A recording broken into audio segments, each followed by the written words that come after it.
આપણી થીમનું નામ છે પક્ષી. હવે આપણે ચિત્રપોથીમાં રંગ પૂરવાનો છે. હવે ચિત્રપોથીમાં કોનું ચિત્ર છે? તો પોપટને આપણે શું કહેશું? પક્ષી. તો પોપટમાં કેવો રંગ હોય? લીલો. મેં તમને બધાને કેવો રંગ આપ્યો? લીલો. મારી પાસે કેવો રંગ છે? લીલો. તો આપણે પોપટ લીલા રંગનો બનાવવાનો છે, બરોબર? રંગ પૂરીને. હવે બધાએ એકી સાથે રંગ પૂરવા માંડો. આમાં રંગ પૂરવાનો છે. પીજા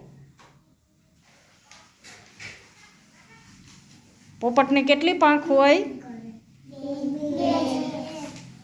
ચાંચ કેટલી છે? પગ કેટલા છે? 2. સરસ.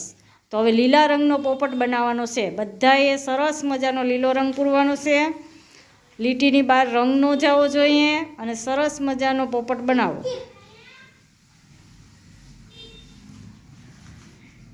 ફીજા, પોપટની અંદર બેટા રંગ પૂરવાનો છે. પૂર. હા, પૂરાઈ ગયો બધાને રંગ?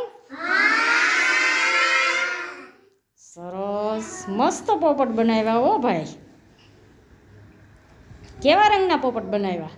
લીલા રંગના. પોપટ કેવા રંગનો હોય? લીલો. સરસ. ફીજા, શું બનાવ્યું બેટા? પોપટ. શું બનાવ્યું? પોપટ. સરસ સરસ બનાવ્યા હો પોપટ ભાઈ.